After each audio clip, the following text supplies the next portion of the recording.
You need to work on a skill. You need to take what the Holy Spirit gave you, and then from there, ask him to give you discernment about where you can learn and develop and hone your skill. Yeah. Even Jesus, who's literally Jesus, didn't go straight into itinerant ministry. He perfected a skill. Yes. He was a carpenter. I assume he had to learn some skills to be a carpenter. Yes. He had to steward that well. Yep. And then he was elevated. And so I think that a lot of us want to go straight into these supernatural things without preparation. And that's why we struggle. Yeah. If you would just calm down, baby. Calm down. You got the vision. That's good. Write that vision, make it plain, and then get to work. So have a great day. Don't bring no drama my way. Don't bring no drama my way. Don't bring no drama my way. Yeah, I'ma have a great day. Don't bring no drama my way. Don't bring no drama my way. Don't bring no drama my way. Yeah. What's up, everybody? It's your girl, Lish Speaks, and welcome back to another episode of my podcast, I'll Just Let Myself In. It's the podcast where we don't wait for an imaginary permission slip or some imaginary invitation to some seat at a table somewhere. We let ourselves into our God-given doors. I think it's so important that we lock into that in this season, because a lot of us have things to give, things we're trying to learn, things we're trying to grow, and we're waiting for some sign or some person to come in and help us. And the truth is, God is providing those resources as we speak. You know, when I have a guest, when I don't have a solo episode and I have a guest, I try to bring you guys the most informative, the best guests who can come and help you to learn how to let yourself in. And the person that I have sitting on the couch today is indeed a woman who has let herself in, and she's kept the door open behind her to bring others along. She is an attorney, an entrepreneur. She has a business called Speak Your Way to Cash, and she runs incredible seminars, events that really help women and men, but mostly Black women, a focus on Black women, to go ahead and learn how to speak their way to cash. One thing I love about my guest is that she has the knowledge to back up the things that she says. Ladies and gentlemen, on the couch today, I have Mrs. Ashley Kirkwood. Yes, I'm so glad to be here with you. This is going to be so fun. It is. It's going to be a time. Because I love a person who speaks with authority, but it's the best when they're speaking with authority and they actually know what they're talking about. We're in a season that everyone speaks with authority, but not everybody knows what they're talking about. That is so true. And you very much know what you're speaking about. Oh, thank you probably don't remember this, but the first time we met was at the first BCI. Oh. Yes, at the first BCI at Riverside Epicenter. Yes. And I saw you speak on a panel. And I thought to myself, who is that? Because I had never seen you. I wasn't following you or anything like that. And you spoke about us needing to have a plan and systems to get where we needed to go. You spoke about your time in corporate, your time running a law firm, and what you learned from that, and how you were using it to be an entrepreneur. I'm excited because I have a followership, I have a listenership of women and men, but mostly women, who really want to do big things in this world. And it's great to want to. It's great to try to. Yeah. It's best to have a system to get you to the desired outcome. And I think you can teach my audience that today. So thank you for being here. I'm glad to be here. Yeah, I can't wait. I'm so excited about it. Yeah. So I want you to tell us a little bit about what you do with Speak Your Way to Cash. And then I want to ask you, when did you know you were a speaker? Oh, that's a great question. So here's what I will say. Speak Your Way to Cash is a manifestation of a prayer my mom prayed for me, because my mom always wanted me to be happy. Like, I think that she genuinely wanted me to use my gifts to exhibit my gifts to the world. I was taught kind of probably from my dad, and my parents are still married to this day, like, you're going to be a lawyer, okay? Yeah, happy gifts, that's great. You want to speak. Like you said, you want to be Oprah. I was like, that was me. I watched every episode of Oprah before I did my my first YouTube show that's still on YouTube. You can go on my YouTube all the way back. It was called Passion Purpose and Paychecks, I would binge watch Oprah and Ayan Levins, and I was like, I am a mix between these two. And literally, my mom took me to the Oprah Winfrey Show. They let me ask a question. I asked a question. It was so good. The producers were like, okay, you're going to come on our radio show. So I went on Oprah's radio show, and I was like, this is it. This is my big break. How old were you when this happened? I was so young. I had to be like it was right before college. So maybe like 15. That's amazing. 15, is there 16. footage of this? I don't know. There probably so cool. is. But I do all of this, and I'm like, I'm going to do a talk show. Oprah had a competition for her own network to get a show. I wanted to do that. And I was like, I'm going to go for it. I think I could get it. I wanted to interview people. I actually wanted to interview people who had fallen on their luck, who were living on the street, who had lost like a lot of wealth, and they were rebuilding everything. And I was like, and I want to tell the stories from the street. And I was like, I think this would be great. This is my concept for it. And my parents were like, you have to go to law school first. You have to go to law school first. You have to finish your degree. This is important. And I remember being like, oh, why? What is the point of this? And it was, but my mom always wanted me to use my gift. So I went to school. I spoke, but this is going to be something for everyone watching this. I had so much fun speaking. I had so much fun helping people with, cultivating their gifts and empowering people and motivating them that I was like, there's no way that's a job. In my mind, things that are sustainable were also sedentary. They were boring. They were cubicles. They were offices. They were lawyer, doctor, engineer. And so I'm like, well, I have these gifts, so maybe I'll just work this job and I'll work towards being a lawyer, and then on the side, I'll use those gifts. Almost to the point that if I really said my dream when I was younger, it would have been to be a full-time professional speaker. I used to tell people, not many people, but I told a couple people, I want to be a traveling evangelist. I was like, there's no way I'll get paid for this. But I was like, I want to be a traveling evangelist. But I only told that to like my super churchy friends. And then everyone else, they'd be like, what you want to be? I'm like, I'm going to be a lawyer. But like, I was scared to speak my dream because I didn't think it was a reality. Like, I didn't think it would happen. And I think that there are a lot of people like that who know what they are born to do, but they also know what is acceptable. And so I went on, I became a lawyer, and lucrative. Because I didn't want to be broke.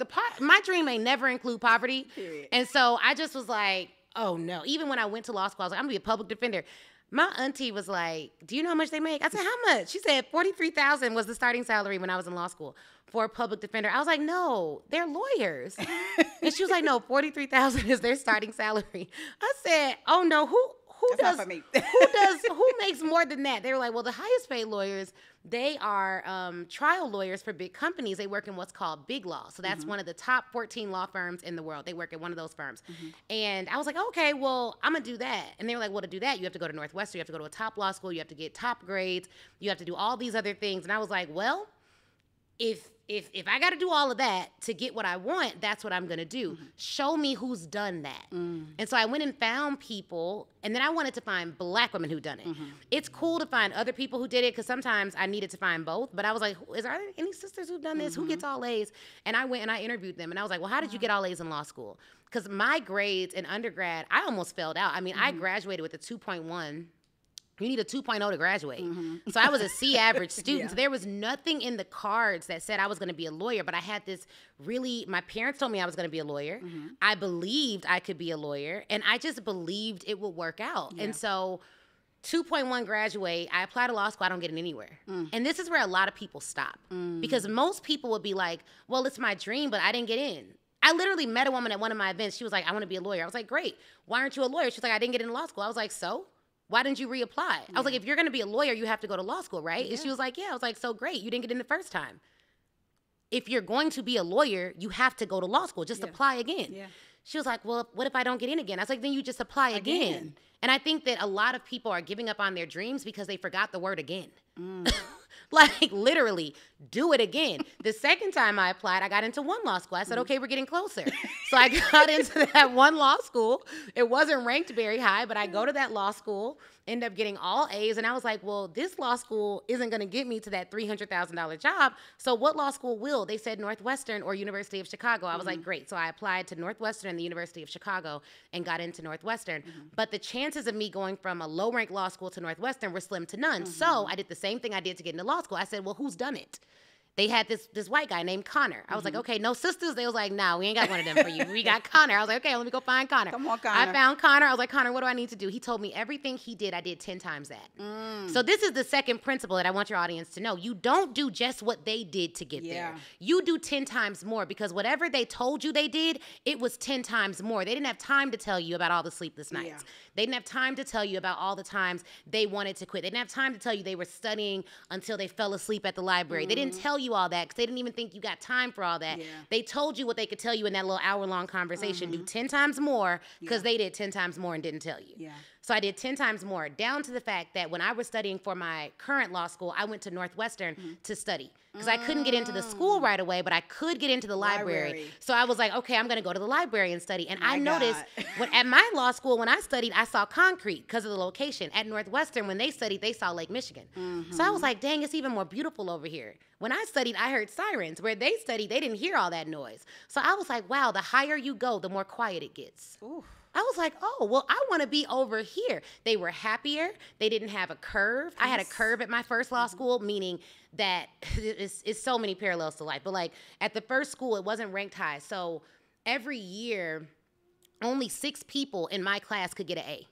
So it's 65 in the class because they grade everything on a curve. And 10% are going to fail out because everyone cannot get an A. At Northwestern, everyone could get an A. And that just showed the difference in really poverty and wealth is opportunity.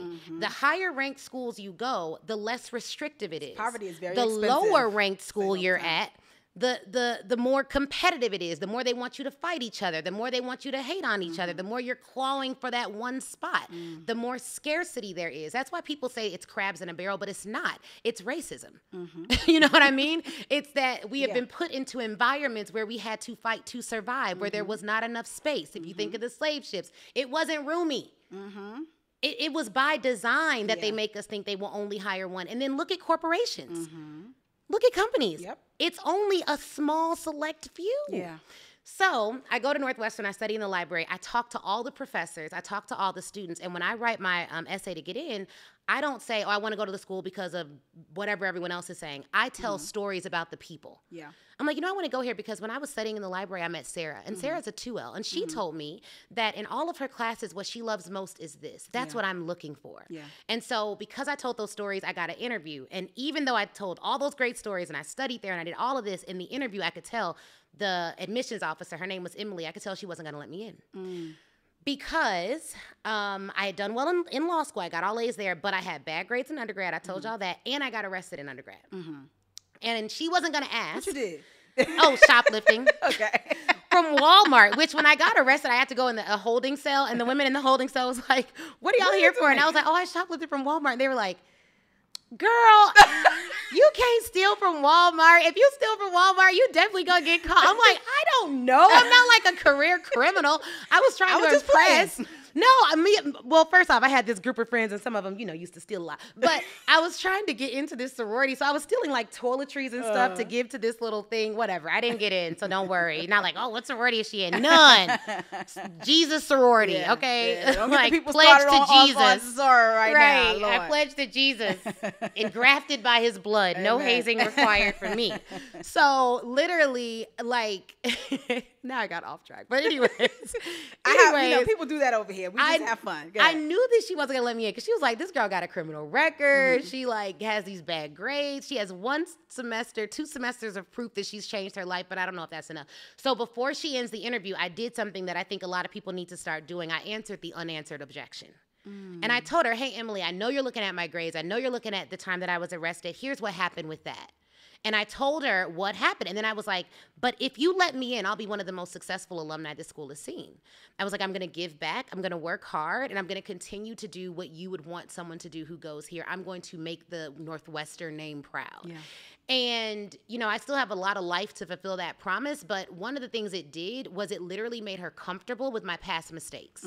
And it made her aware that, like, I knew who I was, but she didn't know who I am. And sometimes you make mistakes in your past and people are judging you for who you were because you haven't told them who you are. So, like, instead of being afraid, oh, my God, I got arrested, that means I'm a bad person. Does it? You might be a traveling evangelist. You don't even invite me to your church brunch, baby, okay?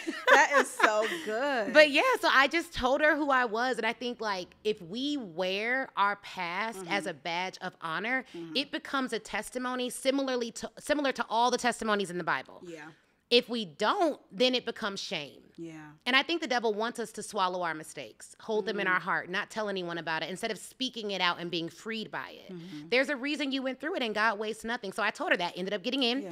Then I got in, did well, graduated top of my class, cum laude from Northwestern, worked at one of the largest law firms in the world for litigation. They represented everything from Volkswagen to BP oil spill, and I was the only sister in litigation. And I loved the firm. I loved my experience at Kirkland, but I was offered a 6-figure raise to go to another firm.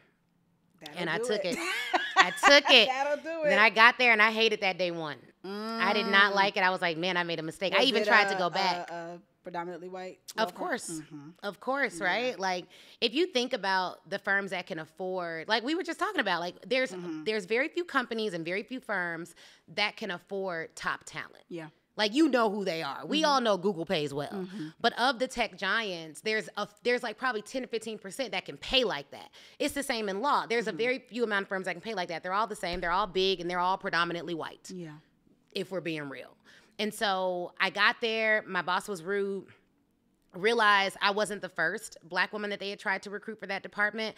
I was probably like the 4th or the 5th, and they all left within a year. Yeah. Red flag. And I didn't look into nothing but the paycheck. So if I would have done my research beforehand, I would have been saved. But that level of uncomfortability is what started Speak Your Way to Cash inadvertently. Yeah. So I ended up quitting one day because I was tired of their disrespect. Because one thing about me, I think God has used my pride to like push me to do stuff, because I was just like, I'm not letting you talk to me crazy. Yeah. Like, I'm just not. I've always been a student of Black history. My dad made me proud to be Black. I'm like, nah, you got one more time to come in here talking crazy. Yeah. So I left without a plan. But I was writing a book while working at that firm. And when I left, I just bulk sold my book to colleges and law schools and started getting paid to speak, and traveled around on like Spirit Airlines back in the day, and would just speak at colleges and university, and started making a little bit of money, not $300,000, but a little bit of money.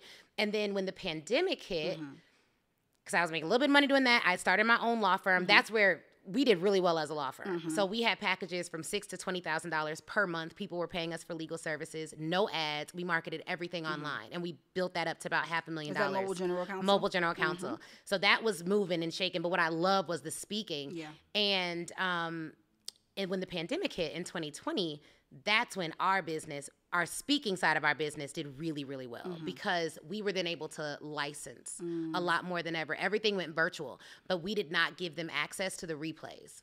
So by this point, now around 2018, 2019, we started getting more college engagements. We got our first like $25,000 college contract and $10,000 college contract. And these were for like 1 hour talks, like 1 hour talks, same day. And I'm like, well, this could work. Like, this is promising.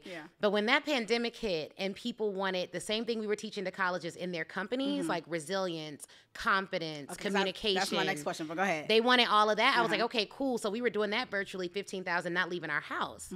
Then they wanted the replay. Well, I didn't give it to them. They had to license it from me. And then I started selling license training on demand to different business owners. And that's when people were like, teach me your ways. And I'm like, okay. So we did our first larger Speak Your Way to Cash event in 2021, but our first one was in 2019 with just 10 people, and it was just an event. But that's really how Speak Your Way to Cash got going. And over the years, we grew it from just I do speeches to now I do coaching and consulting and helping other people to grow their firms. And now it's really just exploded. I think once you've mastered an art form and you can package that and teach other people how to do the same thing and get a whole lot more success stories than your own, your business will grow. And this year was our second year on the Inc. 5000 list. Love it. Amazing. And I do it with my man. Yeah. Yes, with your amazing husband. Yes. You guys both be on that stage. Yes. Giving keynotes, shooting basketballs, lifting weights, running around. I'm like, oh, they don't play. Right. And we're going to get into that in a second. I know that you just came from London. Yes. Oh, my gosh. Your first sold-out event there. Yes, that was amazing. And this was your first international event, correct? It was our second. So we did an event called Speak Your Way to Millions in Ghana in January of 2020. When was that, Sean? I feel like 2023. 2023 was our Ghana event. Nice. And it was 350 Ghanaian entrepreneurs. Wow. And we did it for free. We had like a VIP. We always have an upsell, okay? Yeah, So we had a yeah, little VIP section, and some folks took that. So that was our first international event. And we planned it in less than like a week. Wow. While I was on vacation there, I just was like, oh, let's see if we could. Because I was like, maybe people want to meet up for coffee. And I got like hundreds of people. And I was like, oh, snap. Yeah. And Chris was like, how do these people know you in Ghana? I was like, the internet, man. Yeah. So Wow. it was wild. Like, and then thousands registered, but 350 showed up in Ghana. Wow. And so that was amazing. But it was a free event plus paid. So the London event, it was all paid. Everyone had a ticket. They purchased a ticket. So I didn't know. I was like, okay, because Yeah. you do something for free. Yeah. And That's one track thing. free. Yeah. But if you do a paid event, Yeah. people really have to invest in that. And so that was really cool. But Yeah. London, was our first fully paid international event. And it was great. It sold out in 3 days. Yeah. What'd you learn about yourself from that event? From London? Oh. London was wild because my husband missed the plane with my daughter. Man. They decided to get their passport renewed the day of our flight. Didn't get it in time because in Atlanta, the passport office closed at 3:30 p.m. And they not going to stay a minute after, okay? Just in case y'all was wondering. Yeah. So my husband missed the plane. Our videographer got sick the hour before the flight. I found out he couldn't make it. And I'd already bought flights, hotels, everything. And I'm going to London alone without my husband, without my support system, without anything. And I told my audience, I was like, I just feel so defeated because I'm like, I planned this to a T. And I knew I was going to a new territory. I did not want to go to London without my team. My makeup artist made the flight. Okay, You that said was one that person. in one of the videos. Yes. I watched. Yeah. You were like, I'm gonna need my people. I want my people. I don't like going places to be like, at the point that I Yeah. could afford it, I realized I want to go there, show up and pour. I don't want to go there, show up and like administrate. And be stressed. Well, I had to do both. Down to like video recording myself. Wow. Okay. Had a phone on a tripod, video recording myself. And I think on the plane over, I had to hire a new videographer because by the time I landed, I had less than 24 hours until the event started. So I'm on the plane hiring a videographer. I told my audience what was going on. I think I learned that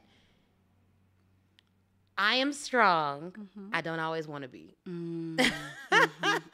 Because if I wasn't as strong as I was, more people would help me. You speaking to me. Well. I think that people know I can handle it, and so they don't handle me the right way. You know what I mean? Yeah. I think that's what I learned. Yeah. I think that there's times when because you get it done, and it's not just me. It's literally like God allows for me to get what I need in every situation. Yeah. From the outside looking in, it just looks like Ashley's strong.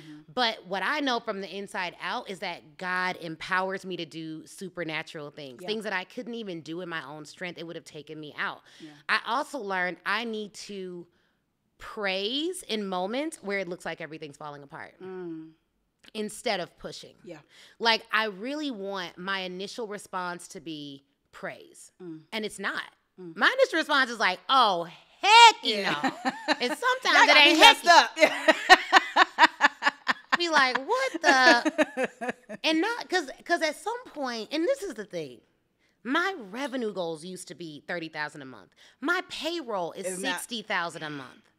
My Amex bill is $100,000 to $200,000 a month. Jeez Louise. So it's like, I think what people also don't understand, and the thing that I deal with a lot is like, there is pressure when you're paying all these bills. It's heavy.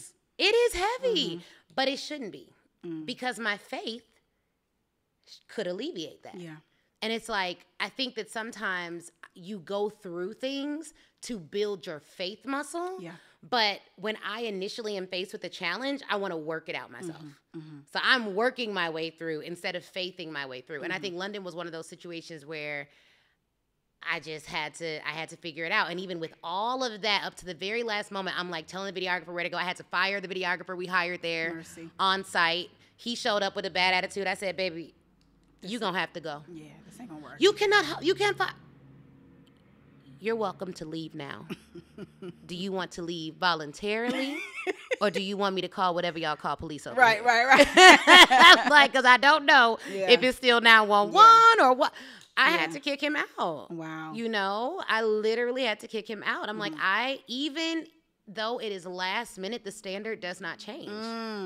So I think that some people are like, you just have to take what you can get, and you don't. And I had a woman come up to me at that event crying because she was like, the fact that you fired someone on site meant that you don't allow anyone to change your standards in any country. And I realized in that moment that I am allowing everyone else to determine my standards. Yeah. And I was like, oh, no, baby, you hold a standard. I said, I will pray for you. I will pray God's best for you. But you will not destroy what he has helped me to build. Yeah. You got to go. Love you, but leave. Yep, absolutely. And, hey. Yeah. People are going to think that you are mean. Yeah. Oh, so you what? gotta let that go. I tell people all the time, you have to release the desire to be liked. Yeah, you have to release the desire to be understood. Yeah. You can want it, but you have to release the need, is what I said. You have to release the need to be understood. Because I'm gonna feel bad and do it anyways, baby. Yeah, so yeah. We'll be all right. You'll be okay, and you'll learn. And you'll be out of this company. You won't come to anyone else like that. I'm gonna tell you something else. Like that. Yeah, talk to me. I have had times where I'm like, Lord, I love this person. I don't think I can fire them. I need you to let them go. And people will send their resignations to me. I prayed that prayer within 48 hours. Wow. 48 hours from today, I prayed a prayer like, Lord, I don't think this is right. One. I felt myself. I don't know if you've ever had this feeling where you can literally feel that you're not the same person. Yes. That you're like on the brink of something huge. Yes. Like you see a vision for your business that surpasses everything you've ever done. Every day. And you're just like, I can't do it with the people that I have. Yeah. And literally, I'm like, Lord, I need you to get them out.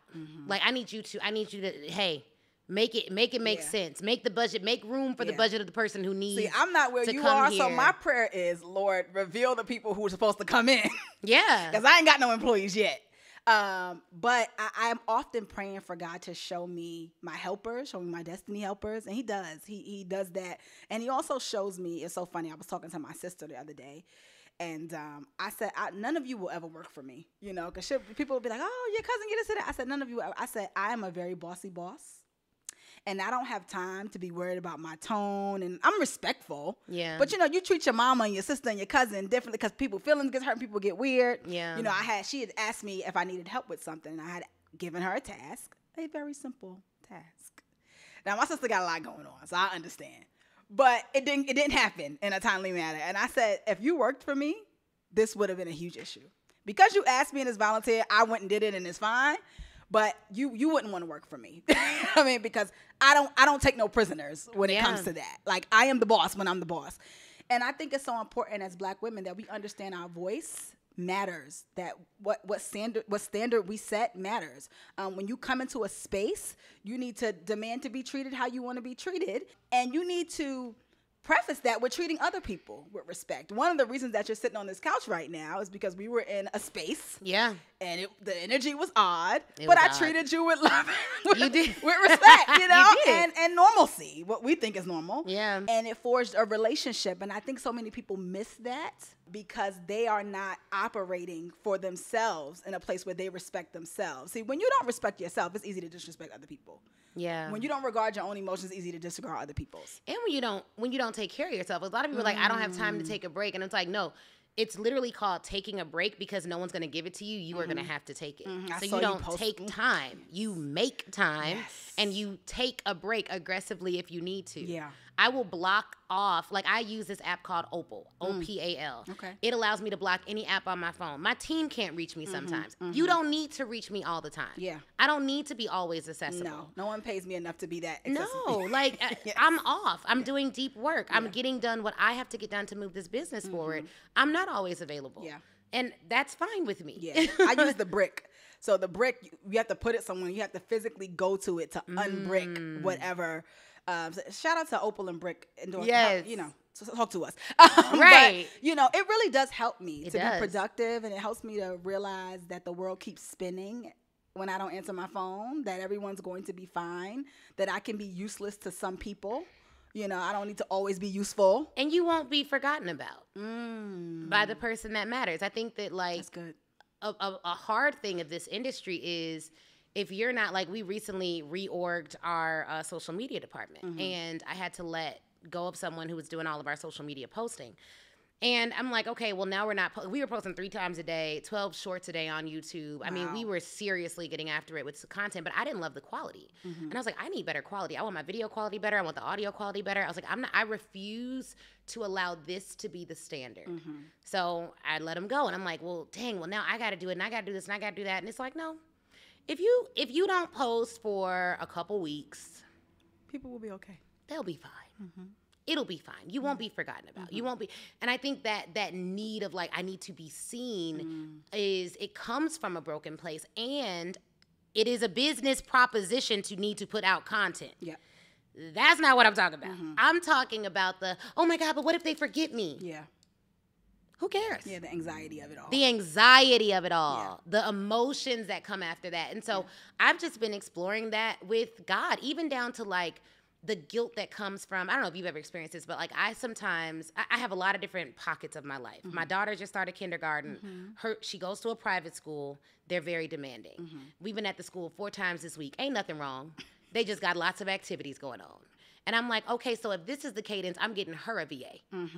Because I don't want to miss nothing, but I also am not glued to this long newsletter y'all send out every week, okay? So I'm like, okay, I got the mom life. I got my husband and I, we have a relationship coach. I'm investing in that. I want to make sure that stays amazing. I don't want to just good marriage. I want an optimal marriage. So I want that to be great. I want to make sure I take care of him in every way possible. Period. So then that's on the agenda. I want to make sure. So then I got my parents. They're still alive. I want to make sure I'm spending time with them, my business, my spiritual life. And with everything that goes on, some days I'm like, dang, I feel like I could fit in a 10-minute prayer in my prayer room, but that's not long enough, so I shouldn't even go in there. So then it's the guilt of like, dang, I haven't spent enough time with God. I'm in this Bible certificate program. I just told them I can't do all this in person. I'm gonna go online. Like, I just have to optimize my life. So what happens is, and I think this is a trick of the enemy, is if we can't do it the way we imagine it needs to be done, with all the eloquence of prayer and the eloquence of speech, we're like, God don't want to hear from me. Like, this doesn't make sense. Yeah. And I'm reading, there's a book called like The Relentless Unhurrying or Unbusying. Let me see if I can find the exact name of it. Look it up. But it's a really good book by a pastor. He was a pastor of a mega church. He ended up giving up his mega church, which was fast growing, because he said it was literally like, if the devil won't make you sin, he'll make you busy. Yes. I've heard that before. I feel like I heard Dr. Darius Daniels say that at one point. But. The Ruthless Elimination of Hurry by John Mark Comer and John Ortberg. Really good book. Okay. Like, why are we always rushing? He was like, Jesus had so much to do, but you never see him rushing. So it's not about what's on your calendar. It's about the emotional approach you take to getting it done. Yeah. And why are you saying yes? I've never regretted a no. I've only regretted a yes. That's very true. In my I can't think of a single no regret I have. And that's in big and small things. In everything. I agree. That's good. That's good. You said first of all, you have a really dope series called Behind the Build. That you do on YouTube. I'm so impressed by everything you got going on. Thank you. Shout out to Sean. He's done every Behind the Build episode. Really, really cool. And I feel like it's a great look into entrepreneurship, what it takes. Yeah. I love that you kind of even though we are your potential clients, you let us behind the curtain of, okay, this is what I'm selling. Yeah. This is how we sell. You know, we are going to be Disneyland. This is this is what we do. I may say this to y'all, but this is what I'm going to say. And you said something that I thought was like so profound. You talked about how you feel like your capacity is stretching. Yeah. You know, you're stretching. And you alluded to this a little bit a minute ago. And you said that there's a supernatural shift happening that you feel that is going to require you to be a different person than you've been in the past. I would imagine that is somewhat daunting, right? Yeah. You talk about going to the gym sometimes twice a day and working out 5 a.m. How are you reconciling who you used to be with who you need to be? You know, it's like a butterfly. A butterfly ain't trying to reconcile with the caterpillar. You know what I mean? She's just doing what you do. And I think that like we put too much on it sometimes. Yeah. Once you realize, I often think about, okay, the highest version of me is she worried about eating some fried chicken right now? No. Would she rather have a meal or a life? Would she rather have, like, I really do think about this, and I am a very black and white person. It's just the way my brain works. I literally just got a brain scan because I'm really big on understanding how my brain works. I want to be optimal. When I say every area, every area. It's clear. It's very clear. I'm like, how do we get this right? How do we get? So I'm in a Bible certificate. Like, I need to learn more about how to read the Bible so that when I can pull scriptures, I know how to pull them. When people are asking me questions, I'm accurate. I don't like being ignorant to things that can change my life. Health is one of those things. Spirituality is one of those things. Our pillars at our company: faith, family, finances, formidability, and fitness. So in all 5 of those areas, I have a vision for how I want my life to look. And one of the things that I will say is, what was daunting about it wasn't who I needed to become.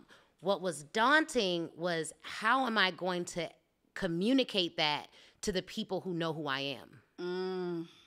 How am I willing to let some people go that I love? Am I willing to disappoint some people? Am I willing to be unavailable to my family in some areas? Am I willing to be unavailable to my husband? I went on a solo sabbatical. I'd never done that. Me and my husband, we go everywhere together. Velcro. Like, I was like, babe, you come to the podcast. You come to this. You come to this. He was like, you didn't even tell me about this. I have other stuff to do. I'm like, okay, it's fine. So I love. Like, my dream was to work with my husband. It'll be 14 years next year. Amazing. So 13 years this year. Amazing. Yeah, so it's really cool. We got married at 22 and 23, had free furniture in a little 500 square foot apartment. We didn't have no money. I wasn't a lawyer. We got married before law. He helped me study for the bar, choose my first job.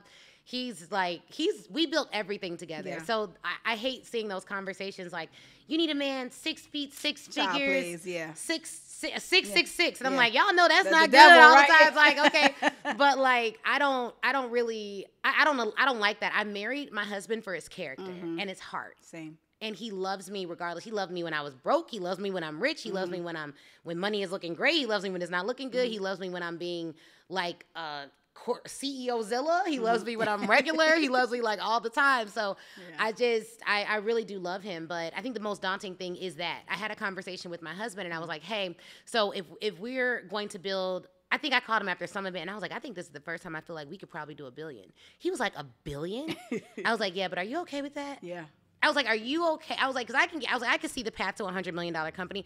I'm like, but are you okay with the level of work I'd have to put in order to do that? Yeah. Because we're in a scale year. Last year, we were in a chill year. We just basically maintained. We actually took a revenue dip strategically so I could recover from a really hard year.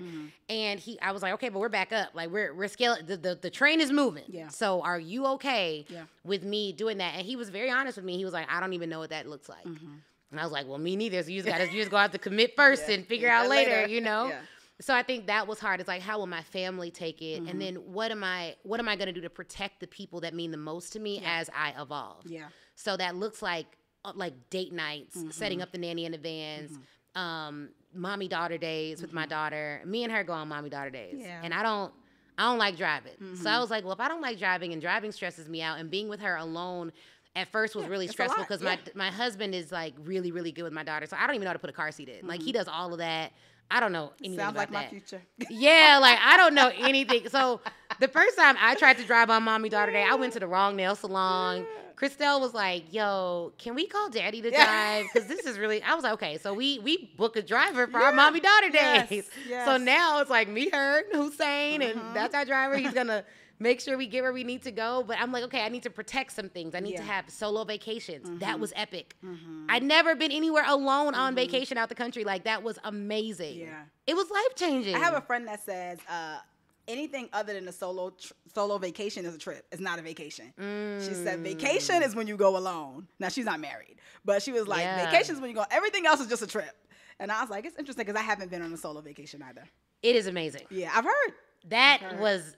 now it depends on where you go. You need to go. I went somewhere I've gone before that knew me, that had all of my little luxuries that I like.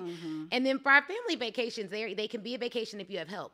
So we go to resorts that have kids clubs. We go to resorts that have nannies that we trust. We think about what she would like to do, what we want to do together. Right. Like you just have to really think through what you want. And I just think some people aren't honest about what they want. Yes, I agree. Women, one of the things I love, women like you. I don't know if you know Candice Brathwaite. She's a she's an influencer in London, actually. And she's somebody I've been following for a long time. Tanika B, she's another influencer. And they're all very honest about motherhood. And before my husband and I got married, when we were doing premarital, I actually would just show him their content because I didn't have the language to say, if I'm going to be a mother, I need to be this kind of mother. Yeah. I didn't have the language for it. I just said, I don't want kids. But that wasn't even true. Right. I just knew there's a call on my life. There are things I want to do, and it's not going to allow me to be a traditional mother. Yeah. And you could be afraid to tell a man that because, whatever. I told my husband the same thing. We had a talk, and he was like, yeah, I'm fine with that. Whatever you need. Get help. Yeah, that's what he said. He said, we will have help. We will hire help. We will do what needs to be. He's like, the most important thing about you is that you're going to love that kid so unconditionally. He's like, if you treat the child the way you treat me, if you take care of our child the way you take, because I take care of my husband. We take care of each other. Yes. My husband does not like me to be stressed, baby. The second I show a sign of discomfort, he's like, what do you need? What can you do? He don't like it. And the same for him in the ways. And God has blessed us because we have opposite things that stress us out. I get stressed out by small things. I don't like making doctor's appointments. I don't like all that stuff. He's like, no problem. He gets stressed out by things. And I'm like, I'll cook. It's okay. I'll figure it out. That's not a big deal to me. I'll pick out that outfit. That's fine. And so we're blessed in that way. But it's been so important to have examples like you to say you can do it and you can still be extremely successful. Not just a little successful. You can be extremely successful and still be a good wife and mother. So I just thank you for that example because we need to see that. You don't got to struggle, Mom. One of the things that helps, and this is, it's almost like taboo, especially in the Black community, family planning. You will plan to go to college, but won't plan when you're going to have kids.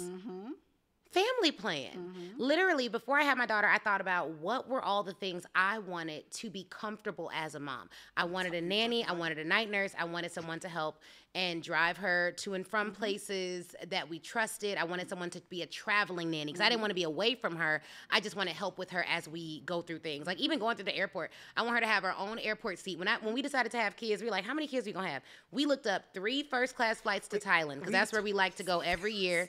And we were like, well, if we could afford 3. Once you get into the 4, 5s, and 6s, it was a little rough at that time. So I was like, okay, well, we gonna have one more kid. Like, we're not stopping our travel. Christelle has been to like 12 countries. She's been everywhere. She's like, yeah, I just went to Ghana. I went to Norway and Belgium, and we went, because we go. So when she goes with us. She's like, Mom, I think my favorite place is actually Bali. I want to go back there. I say, yeah, mine too. I love them. They were great. They treat us well. She's 5. She's obsessed. 5, and she literally. We got on the plane to go to. London, and she goes, "Oh, thank God, these are the lay flat seats." The lay flat seats. Come on, lay flat. I said, now you gonna have to work on your work ethic because mommy's work ethic got this, daddy's work ethic got this, but your work ethic didn't earn this. Yeah, you are like the Cosbys. Right. We are rich. You have nothing. Like you need to. I don't know how I feel about. She's like, oh, thank God. I'm like, I'm sorry. I love it. Come on, young Black princess. Well, it goes stress you out to only go back 2 inches. She's like, what is this broke? I'm like, my gosh. But one thing I love about that is she now has different standards. Yeah. And as she gets older, we tell her, hey, this is what this costs. Yeah. So when mommy goes and works, when daddy goes and works, it's so that you can afford that. I was like, not all kids are traveling internationally right now. I'm like, you need to be grateful for these things. These things are not necessarily typical for your age. So this is how we got that. Mommy and daddy own a business. So you're going to come to work with us.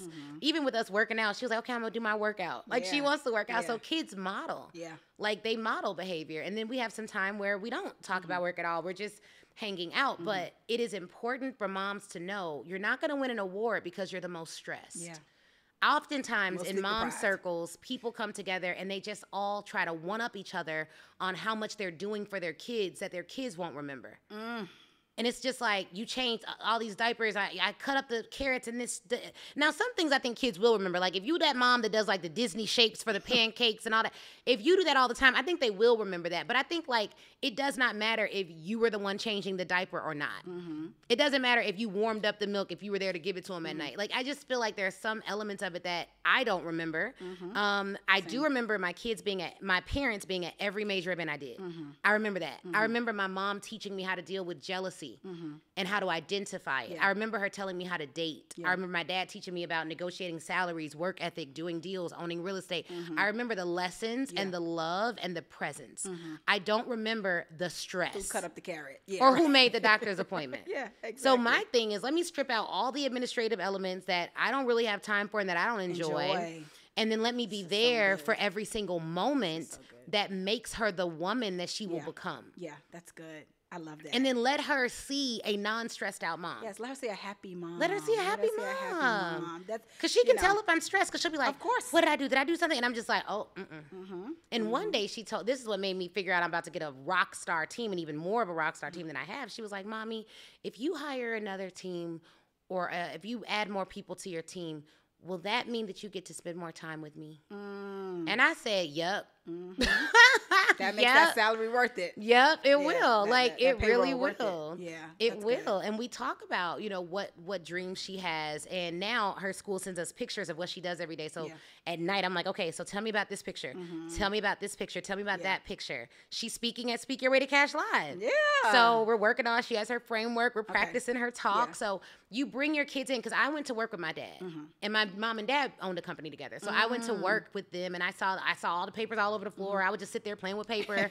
Just being by them was like critical. Yeah. So that's what I tried to do for my daughter. And I'm so close with my parents. So I say that to say, some of y'all are stressed out.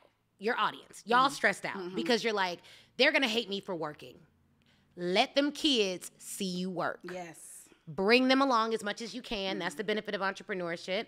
If they have take your kid to work day, take your kids. Yeah. Like my mom had that at her company. I went. Yeah. It was so cool. Yeah. She worked for a bank, manufacturers, which then became Chase.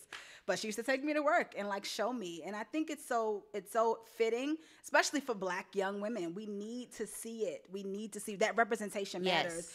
Speaking of your daughter speaking at Speak Your Way to Cash, I want to talk a little bit about Speak Your Way to Cash, not just the upcoming Speak Your Way to Cash, but teaching someone how to speak their way to cash as a whole, right? So I'm in a situation where I am learning what my gifts are. Okay. Right? To a lot of people around me, they're like, yeah, it's obvious. You have a gift for speaking. Yeah. But when something is normal to you and it's just what you do, it's just what you do. Yeah. And so I'm finally, I would say probably over the last 18 months, realizing this is something that I want to do professionally. This is something that I think I'd be really good at. But I don't always know exactly what I should be speaking about. How would Speak Your Way to Cash help someone like me?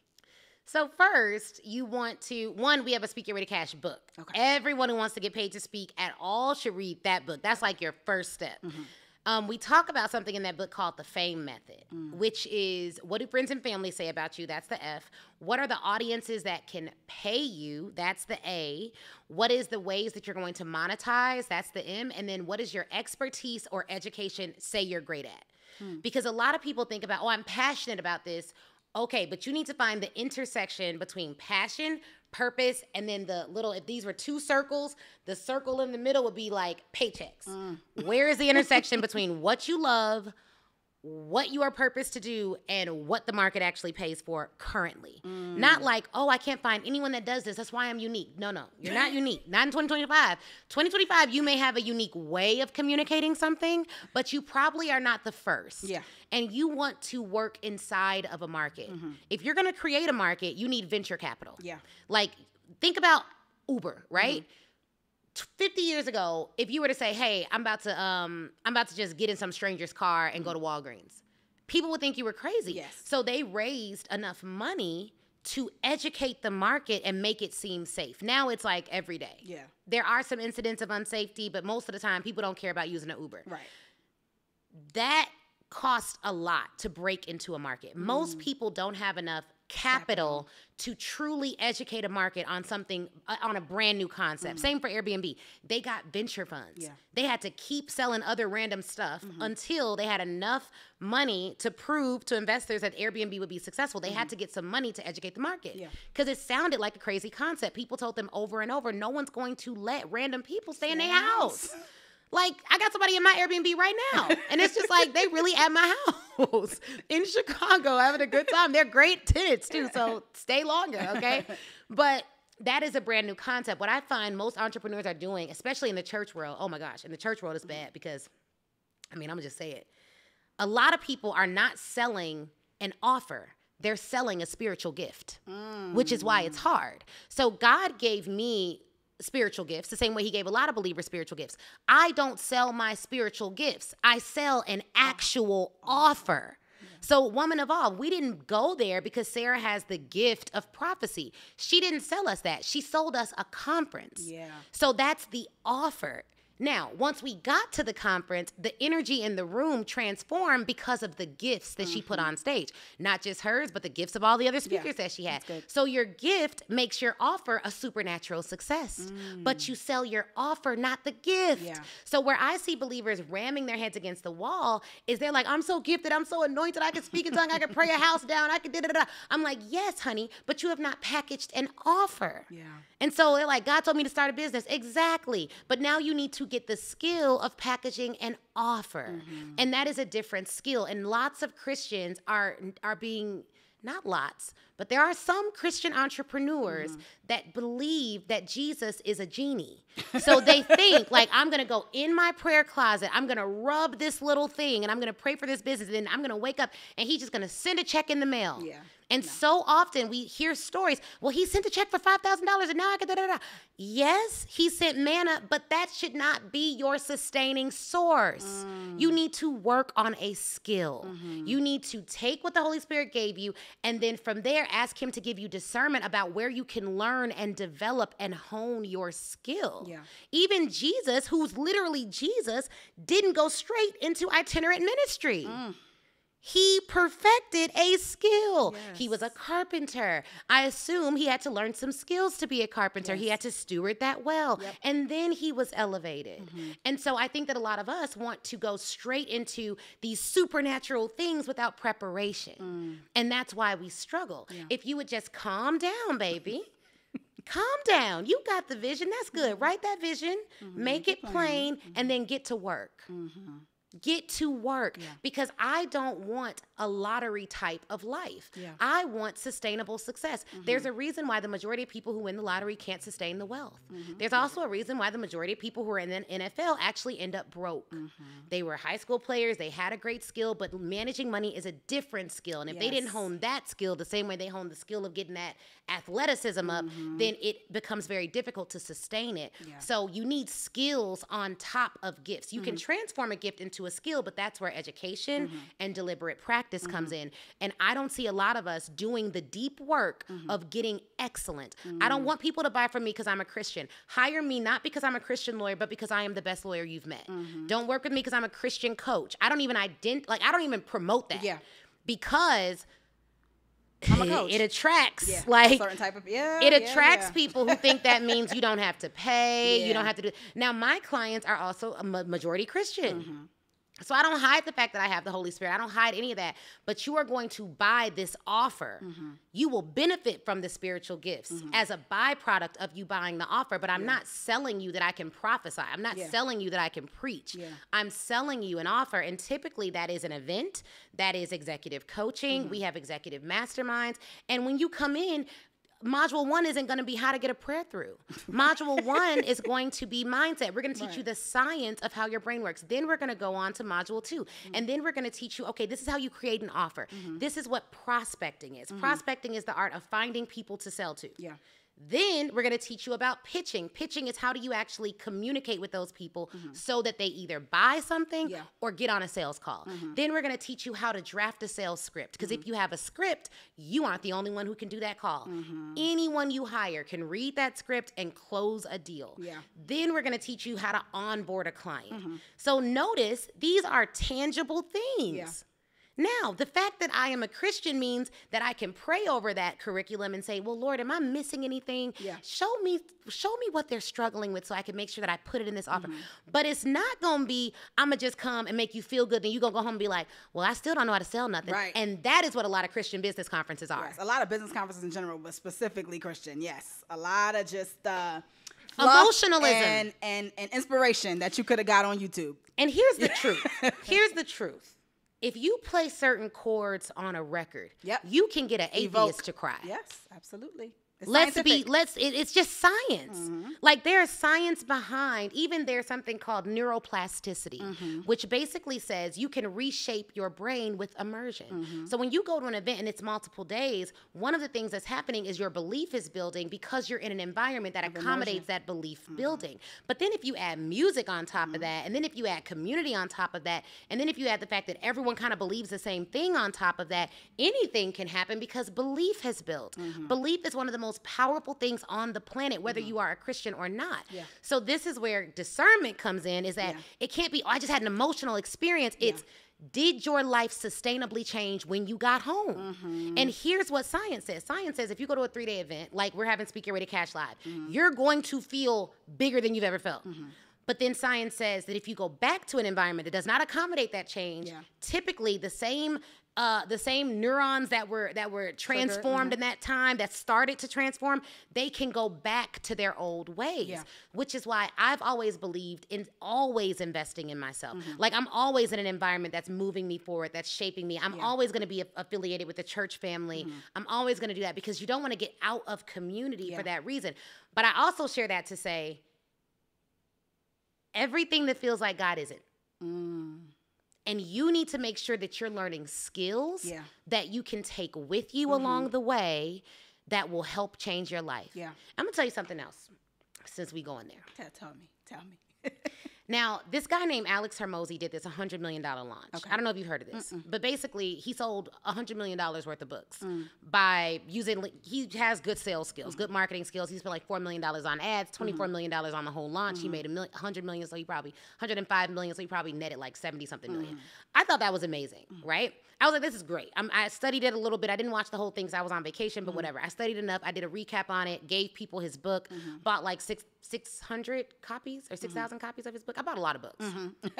Gave them away, maybe 800 copies total of his book. Gave it away to people in my audience. A Christian lady saw that I did this, and I guess Alex made some comment. This guy is not my friend or mentor or guide, right? He made some negative comment. The woman makes a YouTube video and is like, as Christians, we should not be looking at this. This is bad, Christians, because this guy doesn't even believe in God. And how can you learn from someone who doesn't believe in God? And I was like, well, even the Bible teaches us the ways of the devil. I'm not saying Alex is the devil. I don't know what that man believes. And I do not care because he's not my spiritual guide. One of the issues I see with believers is that we make everyone our spiritual guide, which is why we're easily swayed. If you have a pastor, that is who you have said is your spiritual guide. That is your spiritual covering. If you have small groups and the pastor has it set up where you have an elder and you have a small group leader and that person is your spiritual guide, then that is your spiritual guide. Anyone else you're just learning skills and principles from. I can learn from people I don't like. Or don't agree with, or don't agree with. If we are regulated to only learn from believers, then the Bible wouldn't even talk about what the Pharisees and Sadducees did. Literally, there are biblical stories about people who were not believers so that we can learn. And our true spiritual guide is the Holy Spirit. On top of that, the book that we go by, our rule book for ethical principles, spiritual stuff, is the Bible. So I'm not looking for a marketer to teach me the Bible. It's a supplement. What are we talking about? It's so true. And people tag me and say, Ashley, are you still going to give away his book? Look at what he said. I'm sorry. Do you think I need my morality to be instructed by a marketer? And this is why so many people have issues that they have with politics. But that's a whole nother story for another time, because you're looking for a politician to be. My president ain't my pastor. That part. And my pastor isn't my ceiling. No. And my pastor ain't my daddy or my husband. It's a whole lot. And my pastor ain't my God. It's a whole lot. So he's going to mess up. He's not going to be perfect. Absolutely. You cannot put people on pedestals. And that is why people lose the faith. And I have to remind myself all the time, every time I look at God, I stay solid. Every time I look at people, I get wavery. Every time it doesn't matter who it is. You get you go under. Listen, I have two questions that I got to ask you. One we always end with. But one, I heard you say in one of your YouTube videos, and you were talking about how so many times people want friends and community, but they don't want to pay for it. Right? They don't. I am a person who has never been a part of a mastermind. Okay. So people like me watch this podcast. They want to grow. Maybe I have amazing friends and amazing community and all that whoop-de-woo, but that doesn't mean that I have the friendships and relationships that are going to take me where I need to go. I want you to speak to people like that about joining a mastermind. It doesn't have to be yours, but sell yours. The benefits of that and the benefits of paying for an event like Speak Your Way to Cash, sell them on why they should. I think the first question that anyone who wants to invest in something needs to ask is why. Like, there are some people who are at the point in their life, there are 3 identities in the world watching this podcast right now. The first identity is the doubter. This is the person that whenever an opportunity comes to them, they poke holes in it. This isn't real. This can't work. They're trying to take my money. I would do that, but I can't because of this reason. This is the person who is addicted to excuses. Doubters typically bring down other people in their sphere. They have friends who will talk to them, but not for too long. Yep. And if you have a big idea, this is not your first call. But that person is everywhere. So you have your doubters. Then you have your dabblers. This is probably what most of your audience is. These are people who are 50% in, 50% out. On their dreams, on their jobs, on everything. These are people that make health goals. They be in and out, in and out, in and out. They make business and revenue goals. They're in and out, in and out, in and out. Like 50% of the time they get it right. 50% of the time they don't get it right. So this is the person that can be saved, though, because if you're a dabbler, that means that there's always something persisting within you that's like, I gotta do more. Yeah. And then we have our decided. These are the people who already know who they are, and they're willing to do anything to make it happen. There's a book called The Science of Scaling by Dr. Benjamin Hardy. It's such a good book. What he says is that you have to have impossible goals. And an impossible goal is one that on your own you don't even think you can reach. But an impossible goal forces you to have different behavior to reach that goal. When you're decided, you're going to do different. Yeah. So if you've never invested before, then what your next move is to invest in yourself. Yeah. And you could start where you're at, because there's some people who are like, well, I can't afford it. And it's like, well, I asked them this question. If you had to come up with $50,000 to save the life of someone you love, would you? Every single person says yes. So why don't you think you could come up with $50,000 to save your own life? Not the life you have, but the life that you are leaving behind, that you are not living because you are dabbling on your future. There is a version of every single person watching this that can do more, live more, be more. That is the life that you need to pay to save. You need to pay to save that life. Yeah. That life is yours. Yeah. And what most women, particularly us, we will move heaven and earth to get our kid into a private school. We'll move heaven and earth to pay for our mom to get a procedure. We'll move heaven and earth for everybody else. Yeah. But when it is our life on the line, we can never find the money because we feel like there'll be time to help ourselves later. Yeah. But what if there's not? Yeah. Like the average person lives until what, 74? And If what if that, other people are depending on you helping yourself? other people are Yeah. depending on you helping yourself. I'm going to tell you, when I lost 25 pounds, everyone in my family started to think about, well, how can I eat healthier?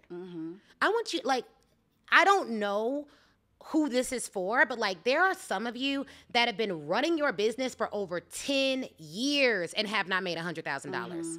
Do you know the average business that makes $1 million does it in 7 years if they ever do it? Why is that? Because after that 7-year mark, what's typically happening is you're getting stuck in your ways. And so you're deciding that I'm not going to do anything different. And you make up an identity in your mind that this is just where I'm at. Yeah. You start believing the lie of the enemy that you can't go further. And so if you've never invested in yourself, what that means is you've never put your money where your dreams are.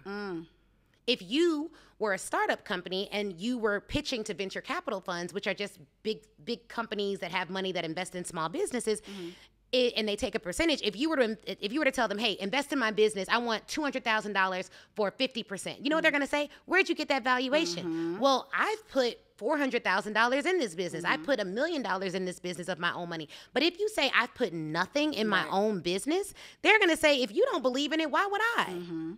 And that is exactly what your customers are thinking. They have seen you for the last decade, 5 years, 7 years, 10 years, look like you're doing the same thing. You haven't put enough in. So now they're thinking, if she won't invest in her own business, why would I give her my money? And if you can't coach yourself or talk yourself out of a different financial situation, how can they trust you to steward their life?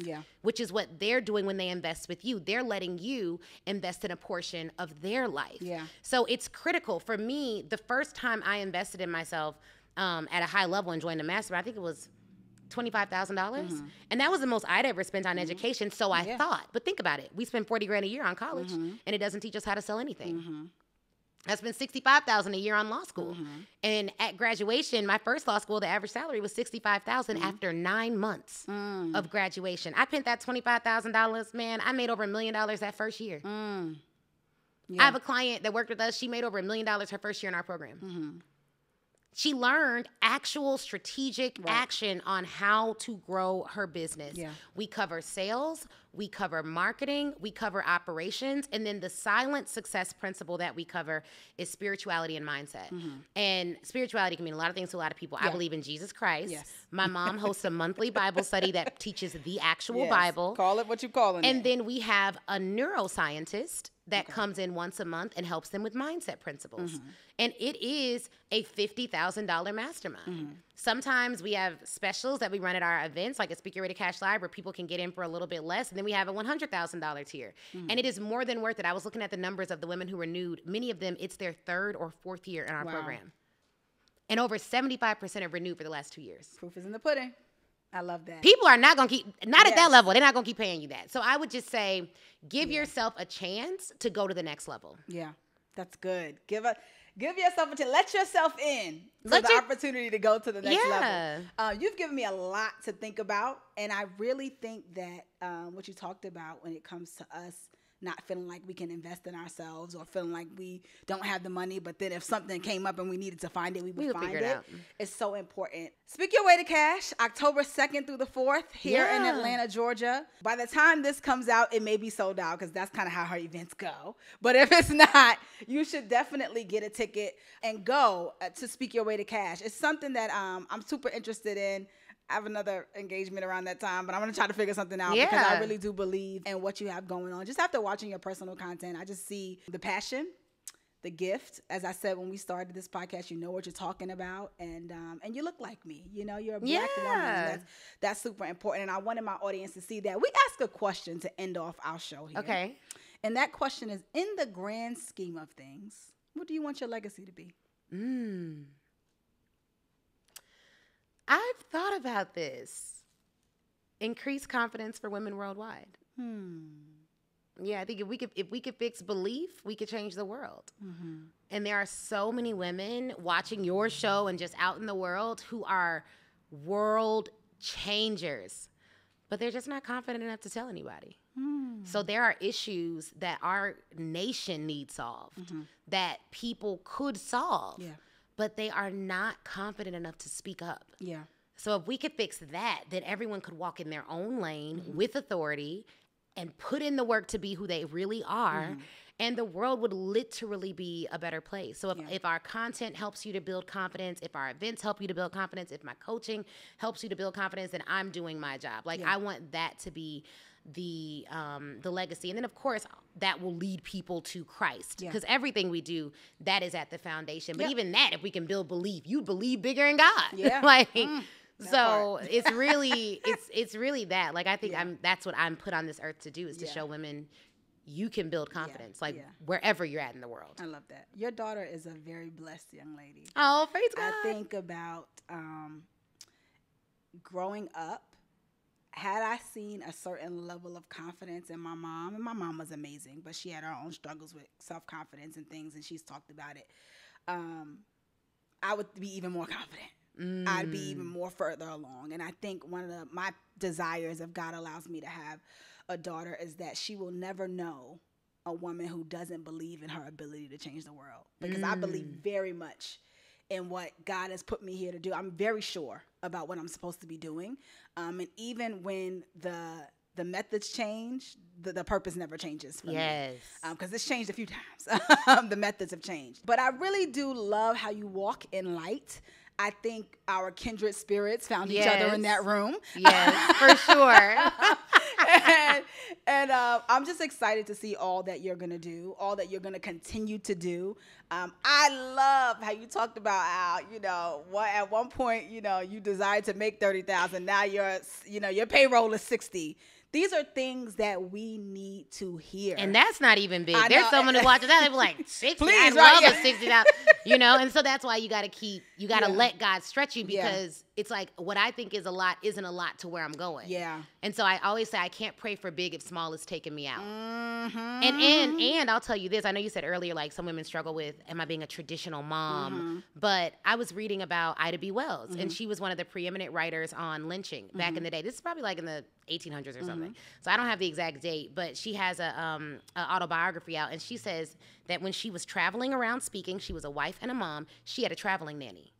So she was traveling around speaking in the 1800s about like the abolitionist movement and lynching and racist this and what we should do differently and how we should make changes. And she had a traveling nanny. And when I read that, and her husband was a lawyer, and she married a man who was a successful man in his own right, who supported her being a successful woman in the 1800s. So it's kind of a lie a little bit of what a traditional mom was. Yeah. Because that was back in the day. Yeah. So while there were women back in the day at home cooking and cleaning, there were also sisters back in the day with traveling nannies. Yeah.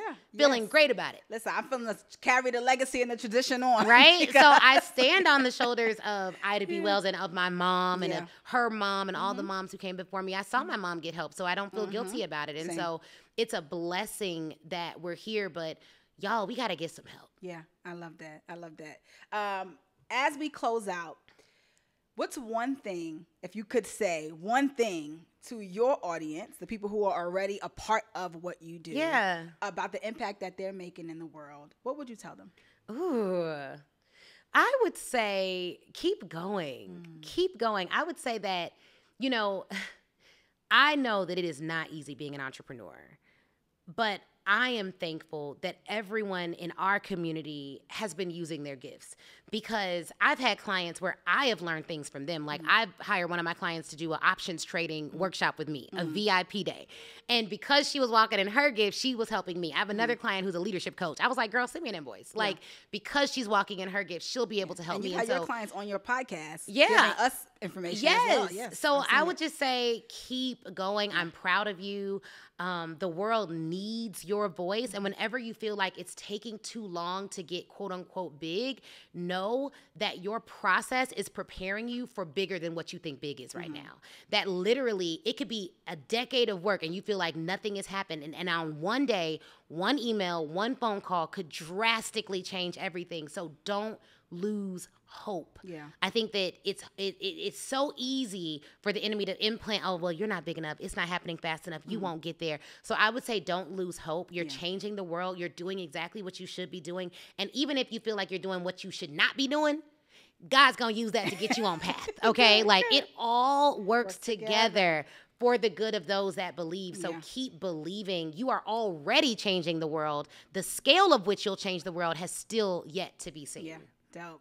Tell the people where to find you. Yeah. Where to find more information about you, where to follow you. Definitely. Okay, so you can find me at speakyourwaytocash.com. I'm on Instagram at The Ashley Nicole Show, and everything else is linked in the link in my bio. And if you go to the link in my bio, you'll be able to get the first part of my book for free.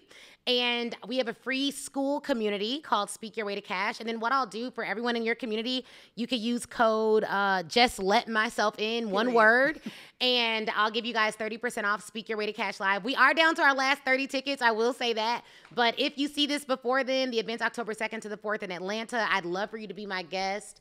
And yeah, that'll help you out with ticket prices. I love that. Thank you so much. Listen, I know you to be a very charitable person, even for other things you've offered people offline that people don't get to see. Conversations that you have. Like, she's the real deal, y'all. Y'all know I don't bring anybody up in here that ain't, you know? So I just really appreciate you. I look forward to learning more from you virtually and in person. We'll talk. I'm going to get myself together. And sell something. And get some. Because I don't sell a thing. What do you sell? I don't sell nothing. That's the tip. Y'all, everybody, you need an offer. Yeah. You need to pitch that offer and you need to make money. Okay. So before you launch anything, I want you to think like, what am I going to sell? And I wouldn't do, if your audience is big, you could sell something lower ticket and still be profitable. If your audience is small, you have to sell something higher ticketed to be profitable. Okay. We're going to talk. Yes. We're going to talk off camera because I need clearly. Because you need an offer.